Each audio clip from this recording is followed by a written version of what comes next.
Sexual abuse, man-boy sexual contact and homosexual outcome. This is something gay activists deny, but it's true. 1/3 of our clients at our clinic were sexually abused by older boys or men. And that's random. That's not just a small sample of homosexuals who are unhappy. Many, many studies show that the personal histories of gay men often report same-sex abuse. And gay activists are more likely to lobby for lower sexual age of consent. Okay? Let me give you a quick story. It shows you the craziness of the American Psychological Association, American Psychiatric Association. My wife and I have been doing this research work, and we're just taking a break. And we're sitting in the backyard and we're just relaxing, and she gets this monthly periodical, and the monthly periodical just gives a quick report of all the psychological studies published in the psychological journals that month. And she's looking it over and she goes, oh, look at this. She said, this is interesting. A study put out by the American Psychological Association says that children who are sexually molested by adults may not necessarily be harmed, and in fact may benefit. Let me look at that. Must be a mistake here. No, sure enough, that's it. So I ordered the original article.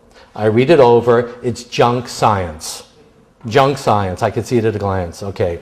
So what do you do in a situation like this? You make 10 copies and you send it out to your colleagues and you say, guys, take a look at this. What do you think? Isn't this terrible? So I sent, I don't know if you remember, Dr. Laura Schlesinger. You remember Dr. Laura Schlesinger? Okay. Right? Okay. So she gets a look at this. She says, this is crazy. This is terrible. So she does on the radio. And the conservative radio stations pick it up. Fox News picks it up. APA says children are not harmed. And everybody gets excited. But the American Psychological Association refuses to change. So this is science. And we're sorry we're offending. And we're challenging your assumptions. Blah, blah, blah, blah, blah. But we keep putting the pressure on. So much so that there is a congressional vote which unanimously condemns the American Psychological Association. They still hold firm. They try to hire a public relations organization to do damage control. The first public relations company didn't even want to touch it. They found another one, tried its best. Now the American Psychiatric Association joins us against the American Psychological Association. Never happened in the history of these two organizations.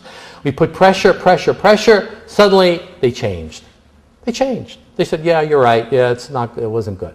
So this is where we are as a science. All right. Now, if we did not bring attention to this, if we did not protest it, that would have been part of the literature, and it would have been referenced, it would have been footnoted, and it would have been just like 10%, 10%, 10%. Just like people can't change. People can't change.